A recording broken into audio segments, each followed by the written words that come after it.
Et top. Les vegans en manquent et les bodybuilders se dopent avec. Je suis... Bon, je m'arrête là sur la compilation des pires clichés concernant les protéines.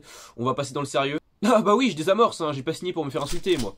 Vous l'aurez compris, grâce à cette superbe intro et aussi grâce au titre, aujourd'hui on va parler des protéines pour la 3e vidéo qui clôturera cette série sur les macronutriments. Et là c'est une vidéo qui va être assez intéressante puisque les protéines, vous le savez, c'est un petit peu le macronutriment qui est vénéré dans le monde du sport. Et surtout de la musculation en fait. Aujourd'hui on va faire un petit peu le tour du sujet, hein. Quels sont leurs rôles dans l'organisme, comment les consommer, quelles sont leurs sources autant végétales qu'animales. Et maintenant donnez-moi une seule bonne raison pour ne pas commencer la vidéo. Et pour ne pas vous abonner aussi par la même occasion, hein. Ah désolé, j'ai pas résisté.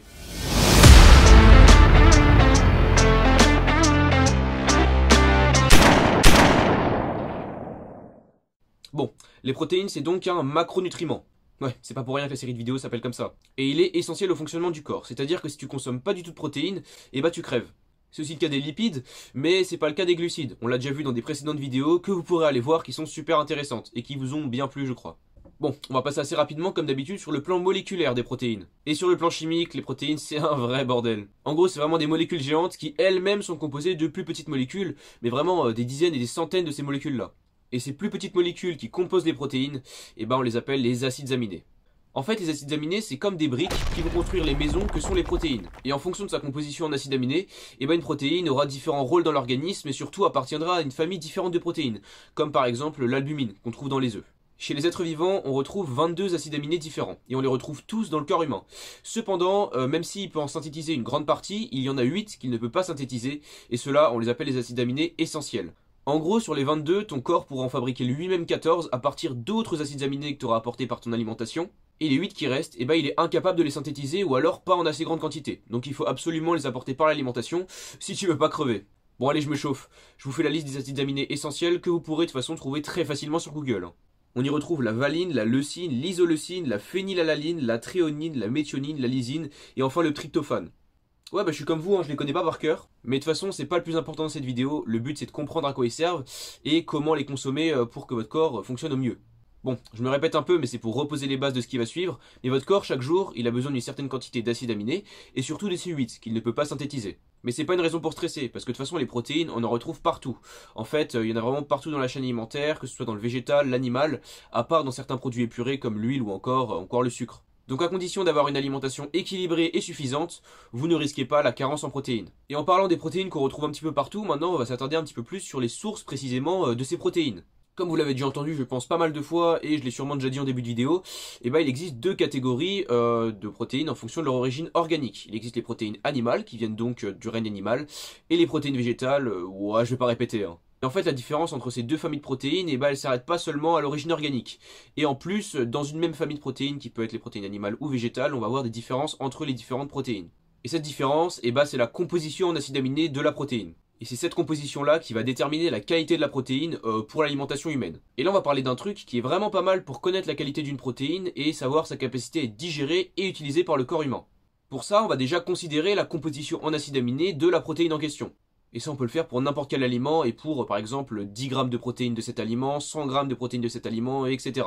Ensuite, on va comparer ces quantités aux quantités dont le corps a besoin en chacun des 8 acides aminés essentiels quotidiennement. Et on va surtout s'intéresser au ratio des acides aminés entre eux dont le corps a besoin. Parce que plus le ratio de l'aliment va se rapprocher de celui dont le corps a besoin, et plus les acides aminés vont être facilement absorbés par le corps, digérés, consommés, utilisés, etc. Bon, ici le bretzel du montage, je me rends compte en regardant un petit peu ce que je viens de dire qu'en fait c'est pas super clair. En fait il faut imaginer que le corps humain a besoin des 8 acides aminés essentiels dans de certaines quantités. Et si on regarde les quantités dont le corps a besoin quotidiennement d'acides aminés essentiels, eh ben on se rend compte que ça donne un certain ratio entre eux. Ce ratio en acides aminés essentiels sera donc le plus adapté à la consommation humaine et surtout le plus adapté pour que la protéine soit correctement assimilée. Parce que plus le profil en acides aminés essentiels de la protéine se rapprochera de celui-ci en termes de proportion, et plus elle sera facilement digérée. J'espère donc maintenant que c'est un peu plus clair. Et plus une protéine contient d'acides aminés essentiels et dans les bonnes proportions pour que le corps puisse bien les digérer, et plus elle sera considérée comme complète pour l'alimentation humaine. Et c'est là qu'on parle du fameux indice qui permet de connaître la qualité d'une protéine et sa capacité à être digérée par le corps humain. Et cet indice, c'est le PDCAAS. Ouais, bon, c'est un acronyme bizarre en anglais, je sais pas ce que ça veut dire. Enfin si, en gros, ça veut dire la capacité d'une protéine à être digérée par le corps humain.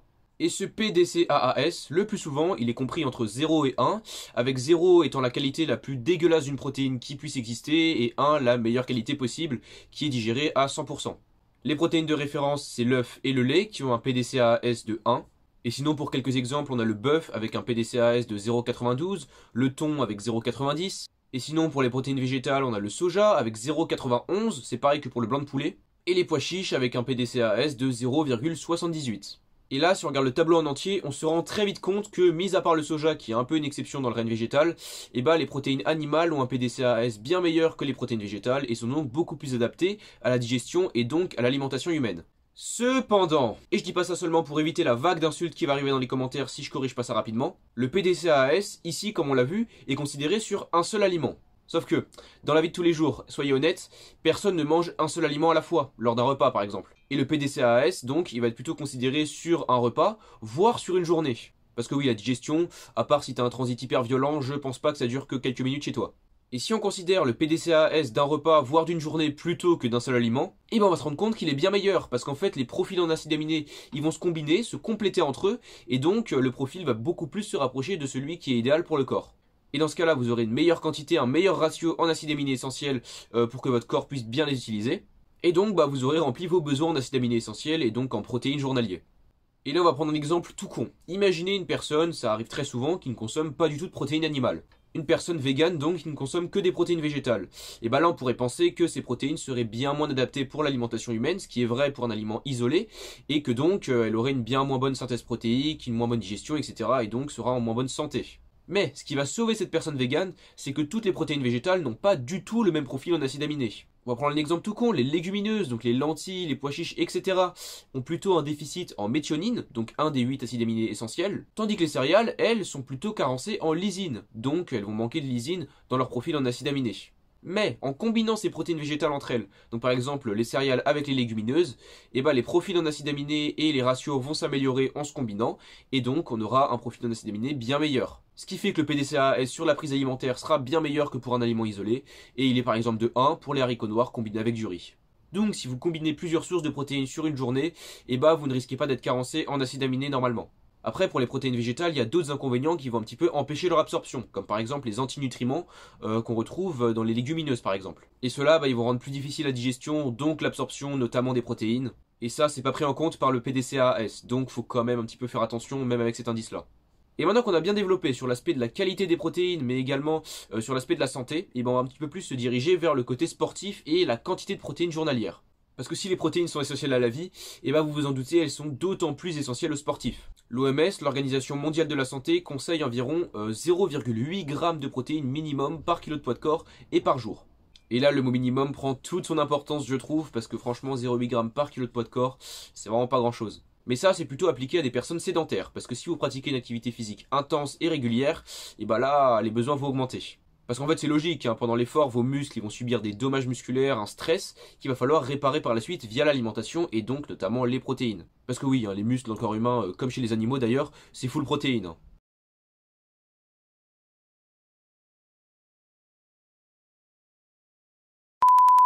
Chez les sportifs, on pourrait donc conseiller des doses plus élevées, comme par exemple 1 g par kilo de poids de corps, 1,2 g, 1,4, mais même beaucoup plus. Et de manière générale, chez une personne en bonne santé, c'est pas un problème de monter à 2 grammes, 3 grammes, voire un peu plus par kilo et par jour, c'est pas très dangereux. Et non, vos reins vont pas se trouer dans la minute. Après, c'est ton problème si tu consommes trop de protéines et que tu chies ton onglet de bœuf que t'as payé 30 € le kilo. Et si maintenant on parle un petit peu de prise de masse musculaire. Parce qu'en musculation, d'autant plus que dans les autres sports, là vraiment l'objectif de ce sport, c'est de défoncer ses muscles. Un peu con comme objectif quand même. Et là, vous vous en doutez, les 0,8 g par kilo de poids de corps conseillés par l'OMS, ça va pas suffire du tout. Surtout si vous voulez augmenter votre masse musculaire. De manière générale, pour prendre de la masse musculaire, on conseille 1,6 g par kilo de poids de corps et par jour. Ce qui est, je trouve, un très bon apport qui permet largement de combler vos besoins en termes de santé et de fonctionnement de votre organisme sur le plan vraiment basal, mais également de réparer vos cellules musculaires endommagées lors de l'effort et d'accroître votre masse musculaire si l'apport énergétique est suffisant. Après, rien ne vous empêche de monter un petit peu au-dessus d'1,6 g. Je vous ai dit, c'est pas dangereux. Par contre, n'allez pas imiter les bodybuilders pro qui, eux, sont aidés par certains produits que le commun des mortels ne connaît pas et ne testera jamais. Bon, je pense qu'on a fait le tour du sujet. On a parlé de quantité, de qualité, qui sont en fait les deux facteurs qui sont importants quand on parle de macronutriments et d'alimentation humaine, en fait de tout ce qui rentre dans notre corps. Comme d'habitude, n'hésitez pas à vous abonner, à liker la vidéo, à partager aussi. Bref, à faire péter la vidéo comme Et sur ce, ciao.